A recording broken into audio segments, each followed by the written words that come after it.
오늘 우리에게 주시는 하나님의 말씀은 창세기 28장 15절에서 16절 말씀입니다. 내가 너와 함께 있어 내가 어디로 가든지 너를 지키며 너를 이끌어 이 땅으로 돌아오게 할지라.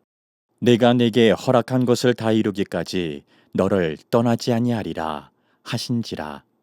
야곱이 잠이 깨어 이르되 여호와께서 과연 여기 계시거늘 내가 알지 못하였도다. 아멘. 며칠 전 한 젊은이가 저에게 SNS로 상담을 요청해 왔습니다. 사연이 참 딱한 청년인데 내용은 이런 겁니다. 자기 어릴 적 부모님이 큰 사업에 빚을 지면서 하면 안 되는 일이죠. 온 가족이 극단적인 선택을 시도했대요. 그런데 그 중에 자기만 살아남고 다른 가족들이 다 죽었습니다. 어린 나이에 너무 큰 상처를 받은 이 아이는 부모 없이 이제 홀로 세상을 살아가야 되는 거예요. 처음에는 친척들이 관심을 가지고 도와줄 것 같더니 시간이 점점 지나면서 아무래도 관심도 좀 멀어지고 좀 귀찮아하는 느낌도 있고, 그래서 이 아이는 내가 빨리 독립하는 길밖에 없겠다 이런 생각을 하고 고등학교를 다니다 자퇴를 하고 조그만 회사의 공장에 취직을 했습니다. 그리고 아무도 없으니까 내가 열심히 살아서 내 삶의 기반을 다져야 되겠다 이 생각을 하고 지금까지 열심히 살아왔는데, 얼마 전에 공장에서 일을 하다가 손가락이 기계에 끼어서 이 손가락이 절단되는 사고를 당했다는 거예요. 이제는 장애를 가지고 살아야 되는데 내 인생은 왜 이럴까? 어릴 적에 그런 엄청난 사건을 겪고 살아보려고 열심히 부딪혀 보는데 나는 되는 일이 없고 왜 나는 이렇게 불행의 연속일까? 그래서 이 청년이 자기 손에 붕대를 감은 채 저에게 SNS 메시지를 보낸다, 그런 글이었어요. 자기 인생에 희망이 있느냐 묻는 이 젊은이에게 저는 어떤 답을 쉽게 해줄 수 없어서 짤막한 기도문을 청년에게 대신 보내고 어떤 답도 주지 못했습니다. 사실은 이 청년의 이야기 말고도 우리 주변에는 안타까운 사연과 가슴 아픈 이야기들이 참 많아요. 오죽하면 요즘 젊은이들이 자조 섞인 이야기로 이생망이야 이런 말들을 많이 해요. 이번 생에는 망했다. 그래서 이생망이라고 하는데, 한참 젊은 사람들이, 꿈을 꿔야 되는 사람들이 벌써부터 이번 생은 망했어. 근데 이런 이야기를 한두 사람만 하는 게 아니라 아주 많은 사람들이 한다는 거예요. 최근에 우리나라는 뭐 이미 OECD 국가 중에 자살률이 세계 1위이기도 하고, 또 묻지마 범죄 이런 것도 다 저는 이생망의 현상이라고 생각해요. 어차피 이번 생은 난 망했어. 그러니까 극단적인 행동들, 범죄 이런 것들이 일어난다고 생각해요. 근데 성경은 이렇게 아우성치는 현실에 대고 뭐라고 말을 하느냐? 망하지 않았다. 너희들에게 아직 길이 있다. 걱정하지 마라. 하나님이 그렇게 말씀하세요. 그래서 교회를 다니지 않는 사람들이 더 반발하는 것 같아요. 아니, 현실은 이렇게 비참하고 힘든데 성경은, 하나님은 괜찮다고 말하면 되느냐? 여러분, 누구 말이 맞는 겁니까?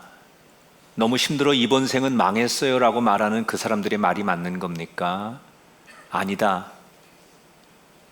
아직 길이 있다 라고 말하는 하나님의 말씀이 맞는 겁니까? 저는 개인적으로 하나님이 말씀하시는 게 맞다고 생각해요. 왜? 하나님이 이 땅에, 이 세상의 주인이시니까. 다만 우리는 하나님이 준비해 놓은 길을 못 찾고 있을 뿐이죠. 어쩌면 길이 없는 게 아니라 그 길을 못 찾고 있기 때문에 길이 없다고 얘기하는 거지, 그 길이 없어서 없는 게 아니라 그 길을 아직 못 찾기 때문에 우리가 길이 없다고 얘기하는 것 아닐까. 그래서 우리가 정말 내 생애가 망한 것 같고 절망적인 상황이 되면 하나님이 우리에게 말씀하시는 아직 길이 있어 라고 하는 그 길을 찾아야 될 거 아니냐. 어떻게 우리는 그 길을 찾을 수 있을까? 오늘 쌍둥이 형제로 태어난 야곱의 이야기를 살펴볼 건데, 이 쌍둥이들 얘기를 들어보면 동생들이 되게 억울해해요. 아주 간발의 차이로 태어났는데 먼저 나오고 그 한 1분 사이로 늦게 나오는 것 때문에 형이 되고 언니가 되고 동생이 되는 거에 대해서 아주 억울해하는 사람들이 있어요. 야곱은 형의 발 뒤꿈치를 붙잡고 나왔대요. 그러니까 고작 한 1분 정도 사이에 동생이 된 거예요. 그러니까 얼마나 억울하겠어요. 자기가 1분 먼저 나왔으면 자기가 형이 되는 건데 그 조그만 차이 때문에 동생이 됐는데, 당시 사회에서는 먼저 태어나느냐 동생으로 태어나느냐가 별것 아닌 게 아니라 엄청나게 억울할 수밖에 없는 상황이에요. 예를 들면 먼저 태어나면 그 형한테는 장자권이라는 걸 줘요. 그 장자권의 특혜 가운데 여러 가지 중에 이런 게 있습니다. 그 가정의 대소사의 모든 결정권을 장자가 가져요. 부모가 물려주는 유산을 2배를 더 받습니다. 그래서 야곱은 간발의 차이로 동생으로 태어났다는 것 때문에 부모에게 받는 유산도 절반밖에 못 받는 거예요. 물론 이런 상황을 순응하는 사람도 있습니다. 내가 동생으로 태어났으니까 어떡해, 받아들이는 사람도 있지만 야곱은 달랐어요. 야곱은 그걸 인정을 안 하는 거예요. 나는 형보다 더 잘 될 수 있는데. 야곱은 특별히 기질적으로 성공에 대한 갈망이 굉장히 강렬했던 사람이에요. 그래서 나는 어떻게 하면 성공할 수 있을까? 형을 형으로 보는 게 아니라 때때로 라이벌로 보고 형을 능가하는 인생을 살고 싶었던 사람이에요. 그래서 어느 날부터 형이 누리고 있는 장자의 권리를 내 것으로 만들고 싶었어요. 그래서 사실은 성경에 안 나오지만 끊임없이 야곱은 형이 가지고 있는 장자의 권리를 빼앗으려고 시도하는 거예요. 그런데 그게 쉽게 안 되는 것뿐이죠. 세월만 계속 흘러가요. 욕심은 있는데 형의 장자권을 아무리 별 방법을 다 써도 가져올 수 없는 거예요. 그런데 어느 날 놀라운 일이 일어납니다. 도무지 안 될 것 같은 그 형의 장자권을 뺏어오는 일이 현실적으로 일어나게 되죠. 그날은 어떤 날이냐? 연로한 아버지 이삭이 이제 죽기 전에 장자권을 큰아들 에서에게 물려주기로 한 날이에요. 바로 그날 야곱은 아버지의 약점을 이용해서 자기가 형인 듯 속이고 장자의 권리를 드디어 빼앗습니다. 과정은 불법적이었지만 자기가 평생 그토록 원하던 장자의 권리를 이제 손에 쥐었으니 야곱은 더없이 행복하고 난 이제 부러울 게 없는 인생을 살면 된다고 생각을 하는 거예요. 그런데 현실은 그렇지 않았어요. 자기 몰래 장자권을 뺏어간 동생 야곱을 용서할 수 없었던 형 에서가 눈이 뒤집혀서 그 동생을 죽이겠다고 달려드니까, 형이 너무 살벌하게 달려드니까 동생 야곱이 형이 무서워서 짐을 챙길 겨를도 없이 허겁지겁 도망을 칩니다. 어디로 가느냐? 저 멀리 외가댁으로 도망을 치는 거예요. 얼마나 뛰고 걷고 달렸는지 한참을 도망치다 뒤를 돌아보니 더 이상 형의 그림자가 보이지 않자 그때서야 땅에 털썩 주저앉아요. 그리고 그날 밤 아무도 없는 광야에서, 허허벌판에서 돌을 베고 노숙을 합니다. 한숨밖에 나오지 않는 거예요. 행복하려고 장자권을 뺏은 거고, 그것만 있으면 나는 남부럽지 않게 살 수 있다고 생각했는데, 그걸 손에 쥐는 순간 자신의 인생은 빈털터리가 되고 도망자가 되고 노숙자가 된 거잖아요. 대안도 없어요. 어떻게 살아가야 될지. 인생이라는 게 한순간 아닙니까? 그냥 한순간에 내가 원하지 않는 방향으로 내 인생이 추락해버린 거예요. 의지할 데도 없고 가진 것도 없고 미래에 대한 계획도 없는, 그냥 말 그대로 지금 그 모습 그대로 빈털터리의 노숙자. 그게 지금 야곱의 현실이에요. 한숨밖에 안 나오죠. 나는 어떻게 살아야 될까? 나는 과연 앞으로 잘 살 수 있을까? 요즘 말로 말하면 아마 야곱은 어차피 난 이번 생에 망했어 이러고 혼자 하늘을 보고 푸념했을 거예요. 아무도 없으니 그저 밤하늘을 보면서 이런저런 생각에 눈물도 나고 그러다가 잠이 들었어요. 그런데 그날 꿈에서 난생 처음 보는 광경을 꿈에서 목격합니다. 아주 긴 사닥다리 하나가 땅에서 저 보이지 않는 하늘까지 연결이 돼 있는데, 거기를 천사들이 오르락 내리락 하는 거예요. 그런데 갑자기 그 모습이 너무 놀라워서 그걸 이렇게 쳐다보고 있는데 저 꼭대기에서 음성이 들리는 거예요. 창세기 28장 볼까요? 어떤 음성이 들렸는지. 15절에 나는 여호와니 내가 너와 함께 있어 내가 어디로 가든지 너를 지키며 너를 이끌어 이 땅으로 돌아오게 할지라. 그 음성은 누구예요? 하나님이에요. 하나님이 나는 여호와니 내가 너와 함께 할 것이고 너를 이 땅으로 반드시 돌아오게 할 것이다 라고 약속하셨어요. 꿈에서 깼는데, 구약은 하나님의 계시, 하나님의 만남이 꿈을 통해서 상당히 많이 진척되던 데기 때문에 단순히 꿈이라고 생각하지 않는 거예요. 너무나 생생하고 너무나 분명한 꿈을 하나님의 계시로 받아들인 야곱은 두려움과 감사함이 교차하는 가운데 꿈에서 깨어나 새벽에 하나님 앞에 감사 기도를 드리고 다시 출발을 해요.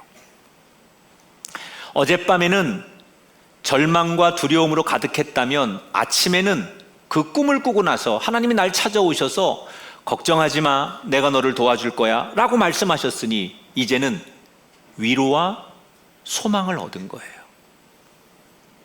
자, 자신감을 얻은 야곱은 아침에 어디로 출발을 할까요? 제가 가장 오늘 성경에서 주목하고 싶은 부분이 이 포인트예요. 29장 1절에 보니까 야곱이 어디로 가요?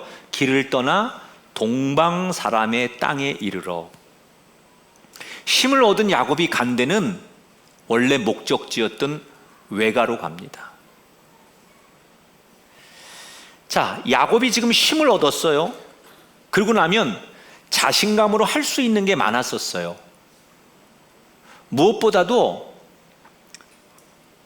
이 야곱은 그 자신감을 가지고 다시 형에게 돌아가서 하나님이 내 편이 되신데, 하나님이 나와 함께 하신데 뭐 까짓거 내 형하고 한판 붙어가지고 아예 끝장을 내지 뭐, 이런 마음으로 형한테 갔을 수도 있어요. 그런데 야곱은 그렇게 안 해요. 분명히 하나님 빽이 있고 하나님이 자기한테 힘과 소망을 주셨지만 야곱은 뭘 해요? 형에게 가지 않고 내 현실을 그대로 받아들이죠. 주어진 상황을 수용하죠. 그리고 아무것도 없는 그 외가댁에서 다시 시작하는 거예요.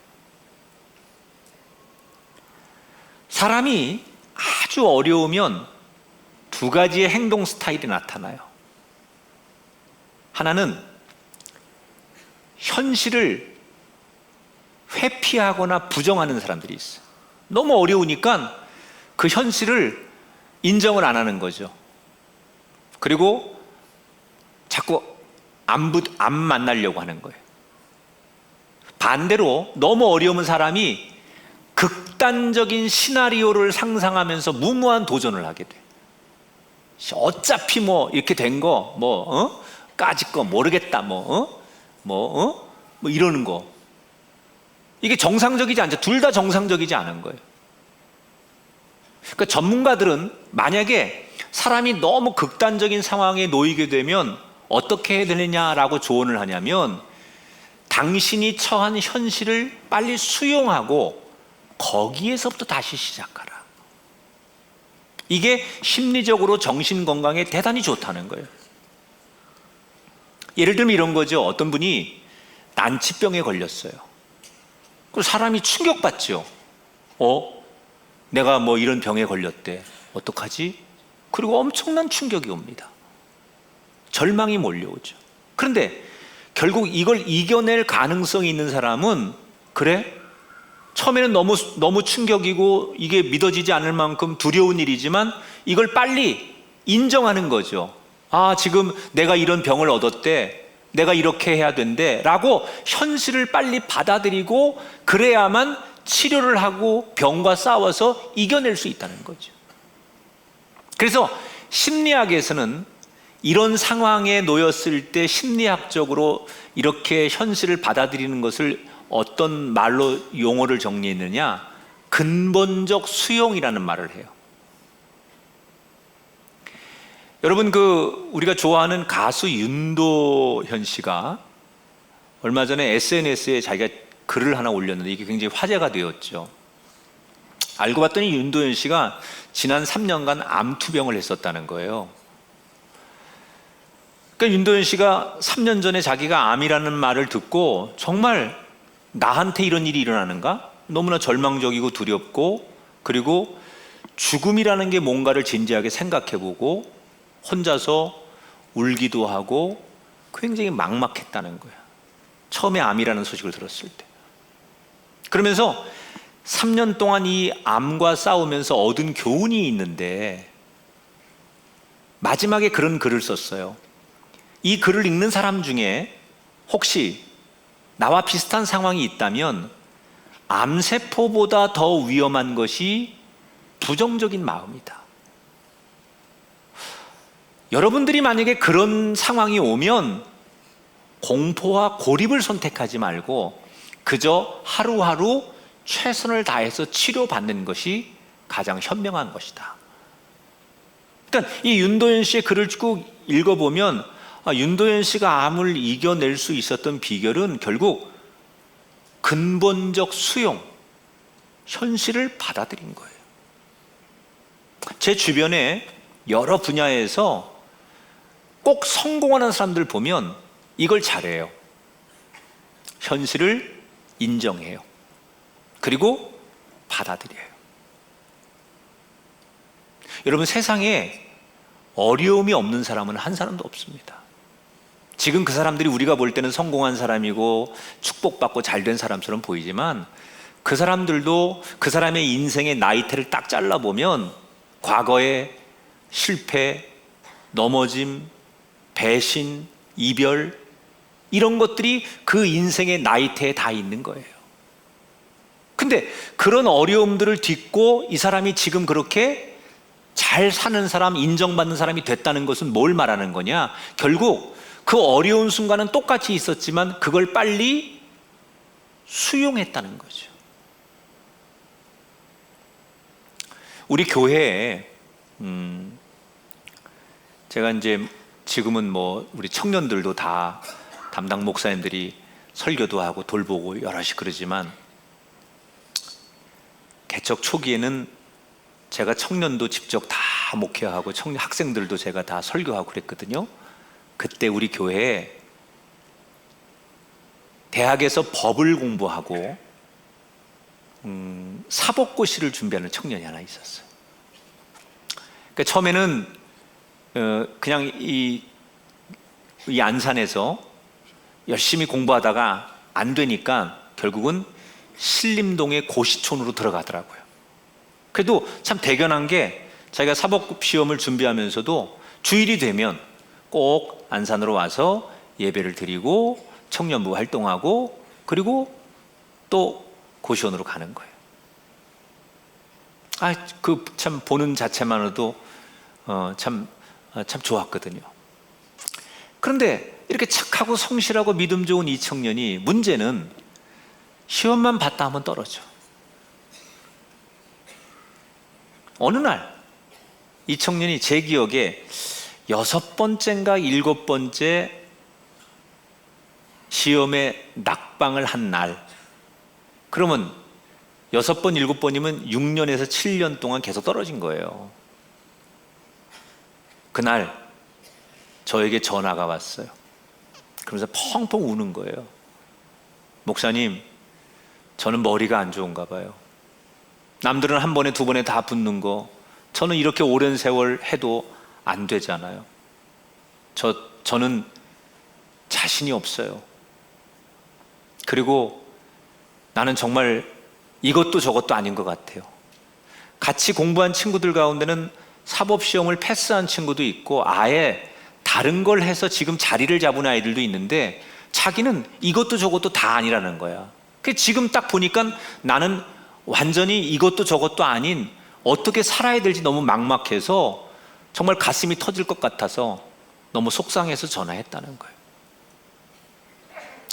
제가 1시간 정도 그 청년하고 통화를 하면서 마지막 이런 얘기를 했어요. 아무개야, 이름을 불러가면서, 목사님 생각할 때는 너 할 만큼 한 것 같아. 그냥 현실을 받아들였으면 좋겠어. 제 주변에요, 10년 넘게 사법고시에 매달려가지고 인생 망가진 사람 많이 봤거든요. 근데 나는 꼭 이 청년이 그런 길을 걷는 것만 같은 거예요. 이게 사실 좀 공부에도 재능이 있고 또 좀 공부하는 뭐 요령도 좀 있고 뭐 그런 사람들이 이게 되는데, 이 친구는 그게 없는 것 같아. 성실하지만 그게 안 되는 것 같아. 그러니까 제가 볼 때는 이 친구 앞으로 한 5년 더 해도 못 붙을 것 같은 생각이 계속 드는 거예요. 그래서 그냥 막연하게 무책임하게 열심히 해봐, 야, 안 되는 게 어딨어, 할 수 있다, 하면 된다, 뭐 이렇게 제가 얘기해 주는 것보다는 솔직히 이 청년한테 현실적인 조언을 하고 싶었어요. 그래서 너 할 만큼 하지 않았느냐, 너도 너 스스로 네가 어떤 위치인지 알지 않느냐, 그냥 현실을 인정하고 내려놓자. 너도 이제 30대가 넘어서 다 금방금방 나이 먹어가는데 더 늦기 전에 네가 가야 될 다른 길을 찾아보면 어떻겠느냐. 제가 이제 그 청년한테 그런 그 생각의 이야기를 전해줬어요. 근데 이제 그렇게 이제 그날 얘기가 전화가 이제 끝났는데 몇 주 뒤에 이 청년이 교회로 온 거예요. 근데 표정이 너무 밝은 거예요. 그러면서 자기가 먼저 그래, 목사님, 지난번 전화에 이렇게 뭐 이렇게 해주신 말씀 감사해요. 그러면서 저 마음 비었습니다. 이제 사법고시 내려놓고 대신 검찰 공무원 시험을 준비하겠습니다. 그러더라고요. 그 제가 너무 놀란 거예요. 막 거기에 목숨을 메고 사법시험 뭐 거기에 올인하던 친구가 그렇게 몇 주 만에 탁 내려놓고 방향을 딱 틀었어요. 그래서 어떻게 그렇게 쉽게 결정을 했냐 그랬더니, 자기가 하나님 앞에 기도해 보니까 하나님이 자기가 생각한 길보다 더 좋은 길을 준비하시는 분이라는 믿음이 생기더래요. 그러면서 그 신림동 고시원에 자기보다 훨씬 나이 많고 막 40이 넘어서까지 아직도 사법시험에 매달리면서 막 인생이 피폐해진 선배들을 보여주는데 먼 훗날 자기의 모습처럼 보이더라는 거예요. 하나님이 자기한테 네 모습이 저런 모습일지도 몰라 라는 그런 사인을 주시는 게 아닐까. 그래서 이건 내가 고집 부릴 일이 아니다, 자존심이 문제가 아니다, 그래서 그냥 현실을 안 되는 거니까 내려놨습니다.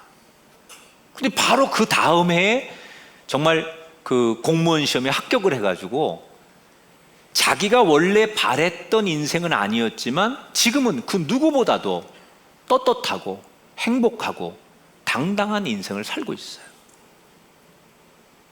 여러분, 우리가 살면서 되는 일이 없고 나는 망했다고 생각이 되면 제일 먼저 뭘 해야 되느냐? 일단 현실로 돌아와야 돼. 내 현실이 기가 막힌 거죠. 내 인생이 폐허더미가 되고 잿더미밖에 남지 않았다 할지라도 그 폐허더미를 수용하고 다시 그 위에 내 인생의 집을 지으면 되는 거예요. 물론 마음은 힘들지요. 근데 여러분 생각해 보세요. 하나님이 우리 인생에 새로운 인생의 집을 지어주고 싶은데 그러면 기존의 것을 허물어야 될 거 아니에요. 기존의 것이 무너지고 기존의 것이 이게 잿더미가 되거나 폐허가 돼야만 다시 그 위에 하나님이 더 멋진 인생의 집을 짓게 하실 텐데 우리가 지금 부서지는 거, 지금 넘어지는 거, 지금 망하는 것을 수용하지 않기 때문에 하나님의 또 다른 계획을 우리의 아집으로 가로막을 수 있다는 거죠. 오늘 성경의 야곱은 뭘 잘했느냐? 근본적 수용을 한 거예요. 인정하는 거예요. 내가 원하진 않았지만 내 인생이 이렇게 된 것을 받아들이고 수용함으로 거기에서부터 자신의 인생을 다시 차곡차곡 만들어가기 시작했다는 거예요. 오늘 이 예배를 드리는 여러분 가운데 정말 내 눈앞에 펼쳐진 상황과 지금의 현실을 애써서 외면하려고 하거나 아니면 너무 무모한 생각을 하고 있다면 그냥 그대로 있는 그대로 담아주고 받아들이는 것도 하나님의 뜻인 줄 믿고, 너무 애써서 피하려고 하거나 너무 애써서 부풀리지 말고 그 자체를 그저 하나님이 주시는 거니까 받아들이는 야곱의 결단이 저와 여러분의 결단이 되기를 주의 이름으로 축원합니다. 빈털터리로 외가로 가서 다시 시작하는 야곱. 거기서 자기가 아버지를 속인 이상으로 외삼촌에게 번번이 사기를 당해요. 뛰는 놈 위에 나는 놈이 있는 거야. 그러면 안 돼. 여러분, 그렇게 사기치고 살면 언젠가 한번 된통 당한다? 야곱이 그 능숙한 사람이 완벽한 범죄를 저질러 놓고 자기는 몇 배로 더 당하는 거예요, 외삼촌한테. 그런데 경험이 있기 때문에 그걸 다 묵묵히 받아들이고 이겨내요. 그러니까 견디는 사람이 이기는 거예요. 결국 견디는 사람이. 이게 이 싸움은 결국 견디는 사람이 이기는 거예요. 야곱이 그냥 20년을 이를 악물고 다 수용하는 거예요. 받아들이는 거야. 그러더니 20년 만에 누가 봐도 성공한 사람이 돼요. 이런 사람을 우리는 자수성가했다고 하는 거예요. 그래서 이제는 남들에게 내가 이런 인생을 살고 있고 떳떳한 인생이 되고 다 남들이 부러워할 만한 힘을 가지니까 외가댁을 청산하고 고향으로 돌아오기로 결심해요. 20년 만에 성공해서 고향으로 돌아오는 거예요. 얼마나 마음이 설레겠어요. 그런데 그 설렘은 얼마 가지 못해요. 식솔들을 이끌고 고향을 막 방문하는 길에 저 앞에서 소식이 들려오는데 형 에서가 군사들을 이끌고 지금 자기에게 오고 있다는 거예요. 이건 어떤 느낌이냐? 형이 아직도 자기에 대한 원망과 복수심, 수치심으로 20년 전의 사건을 잊지 못하고 나한테 복수하려고 오고 있는 게 아닌가, 이런 생각이 들 수밖에 없는 거예요. 형을 만나야 되는데 너무 두려운 거예요. 이때 야곱은 인생이 끝난 것 같은 좌절을 또 한 번 경험하는 거예요. 그래서 최소한 그래도 자기 가족들이나 다른 식솔들을 보호해야 되니까, 형의 공격이 무참하게 오면 아무 대안이 없으면 안 되니까 가족들을 다 이렇게 여기저기 흩어놓고 형의 마음을 좀 누그러뜨리기 위해서 선물을 여러 번 보내는 작전으로 시간을 끕니다.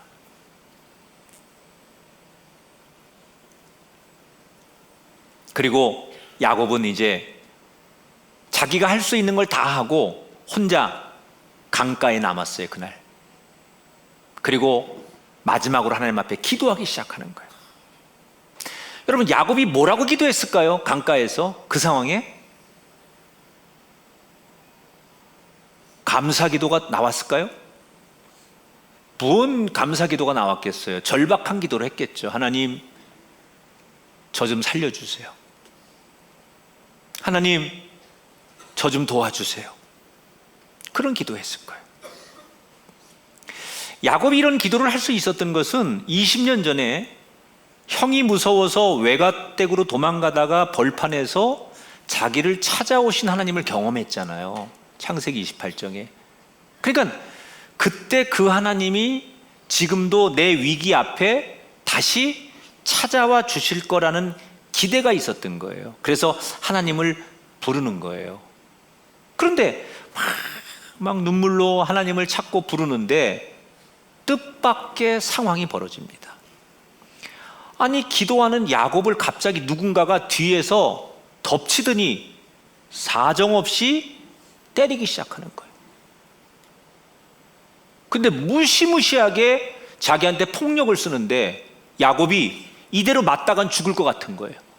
그래서 이게 누군지 모르지만 맞다가 살기 위해서 자기를 때리는 사람하고 부둥켜 잡고 엎치락 뒤치락 자기도 주먹질도 하고 발길도 하고 욕도 하고 싸움이 붙어버렸어요.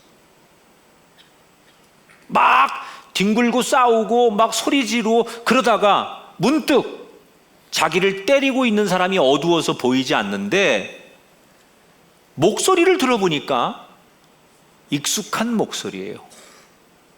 20년 전 저 하늘 위에서 자신의 이름을 부르며 내가 너와 함께 할 것이다 라고 말했던 그 음성, 똑같은 음성, 다시 말하면 하나님의 음성인 거예요. 그러니까 지금 자기에게 찾아와서 자기를 공격하는 분이 누구예요? 하나님인 거예요. 왜 하나님이 나를 공격하는지 이해는 되지 않아요. 그러나 하나님이 오셨다는 사실을 인지한 그 순간부터 야곱은 필사적으로 하나님을 놓지 않아요.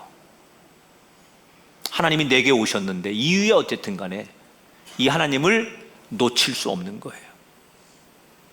피투성이가 되고 고관절이 골절되는 최악의 상황인데도 비명을 지르면서도 하나님을 안 놓는 거예요. 그러니까 결국 하나님이 나중에 뭐라고 그래요? 야, 네가 이겼다. 알았어. 그만해. 내가 졌다. 이런 이야기를 들으면서 오늘 성경 이야기가 마무리가 돼요. 자, 이 대목에서 드릴 질문이 있어요. 야곱은 지금 분명히 기도했어요. 그러면 만약에 우리가 하나님이라면 그렇게 절절히 기도하는 야곱에게 힘들지, 걱정하지 마라, 이렇게 위로해야 되는 거 아니에요? 근데 하나님의 선택은 달랐어요. 아니, 위로는커녕 달려들어서 때리고 짓밟고 같이 싸웠어요.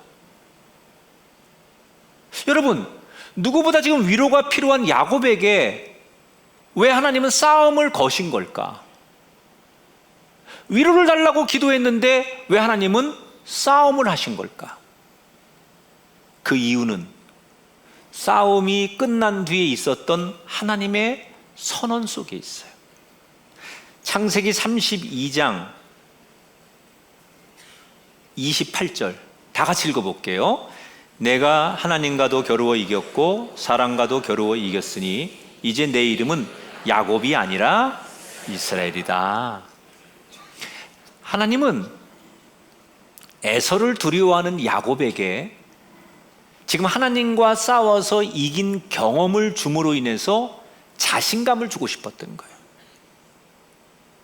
그 형이 두려워서 형을 만나기도 전에도 숨고 형하고 어떻게 대면도 못할 만큼 두려워서 절절 떠는 이 야곱에게 하나님이 주는 최고의 선물은 뭐냐? 자신감이거든요.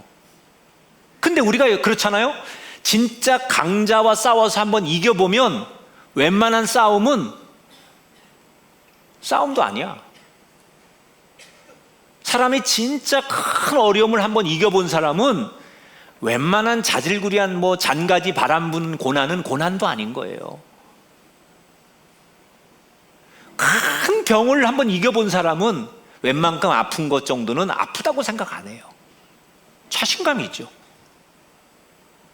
야곱이 내가 그날 밤 하나님과 싸워서 결국 하나님이 내가 졌다, 네가 이겼다 이런 소리를 들을 정도로 그 싸움에서 이겼다면 그 엄청난 자신감을 갖는 거 아닙니까?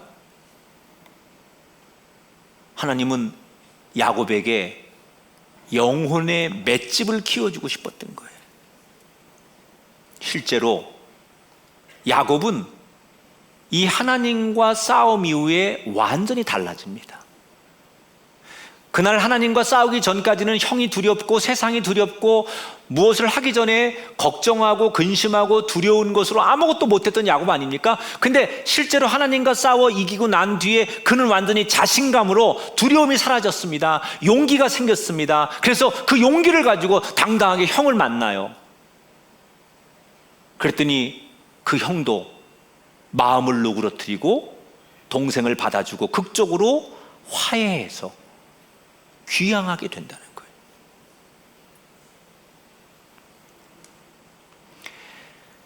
우리 주변에 그 고수들, 진짜 고수들은요, 실수가 없는 사람이 아니라 실수를 수시로 수정하는 사람이에요. 예를 들면 이런 거죠. 초보 운전자들이 제일 어려운 것 중에 하나가 주차 문제죠. 그냥 가속 페달 밟고 가다가 딱 쓰는 거 정도에 웬만큼 다 하죠. 근데 정말 어려운 거 주차거든요. 주차 어디 가서 그것도 후면 주차해야 되는 거. 근데 저도 운전을 수십 년 했지만 운전을 잘한다는 게 뭐가 있겠습니까? 사고 안 나고 안전하게 하는 게 제일 운전 잘하는 거지. 근데 그렇게 수십 년을 운전을 매일같이 하는데도 후면 주차하면 한 번에 안 돼. 그거 나는 한 번에 기계처럼 딱 컴퓨터처럼 딱 갖다 놓고 이쪽으로 핸들 그냥 막 가득 돌려놓고 딱 이렇게 그 공식이 있더라고요. 거기 딱 선 맞춰가지고 딱 풀면 딱 들어간다. 물론 그런 공식은 있지만 그게 저는 그렇게 안 되거든요. 어떻게 하느냐? 저는 그냥 일단 뒷공문이 갖다 넣어. 그래놓고 오른쪽으로 조금 틀었다가 또 오른쪽 넘어가고 또 왼쪽 틀었다가 이렇게 몇 번 내가 이렇게 뒤에 그 거울을 보면서 양쪽 거울을 보면서 맞추는 거예요. 이쪽 넘어갔네. 그럼 또 이쪽 틀어놓고 다시 또 똑바로 잡았다가 한쪽 끼운 것 같으면 또 앞으로 갔다가 다시 뒤로 왔다가 이렇게 하면서 결국은 주차를 완성하는 거죠. 그게 인생은 맞는 거예요. 어느 누구가 한 번도 실수하지 않고 완벽하게 처음부터 성공하는 사람이 어디 있어요?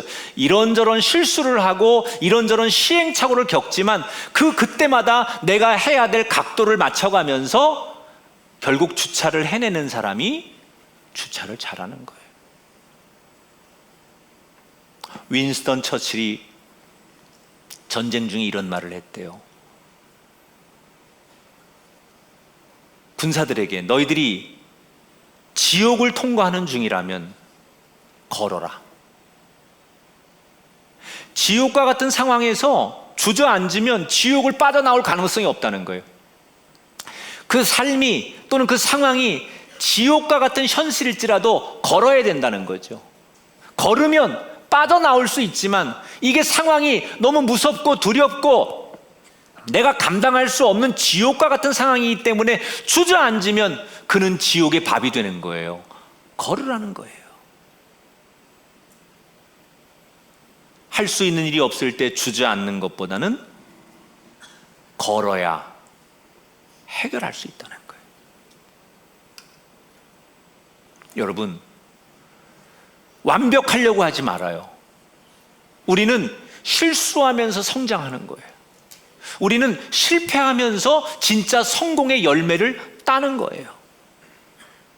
어쩌면 하나님은 우리에게 진짜 그 열매를 얻기 위해서 지금의 여러 번 실패를 경험하기 위해서 진짜 단단한 열매를 얻게 하는 과정일 수 있죠. 마치 권투 선수들이 때리는 것만 잘하지 않아요. 권투 선수들의 훈련 중에 하나, 이 복근 같은데 엄청난 이렇게 이런 걸로 복근 같은 것들을 맞는 연습합니다. 그리고 얼굴도 맞는 연습합니다.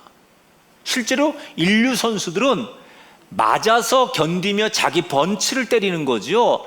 난 한 대도 안 맞고 상대를 때려서 이기는 선수는 없습니다. 상대 펀치를 맞아도 맷집이 있어서 견디면서 자기 펀치를 내야만 그 경기에 이기는 거예요. 그러니까 때리는 것만 잘한다고 이기는 게 아니라 맞아서 견딜 수 있는 맷집이 있어야 된다는 거죠.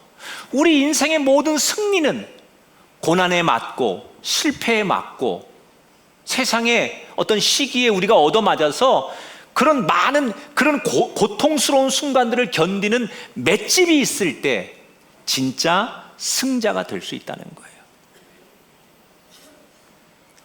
오늘 야곱의 이야기를 보시면서 정말 죽을 것 같이 힘든 분이 계시다면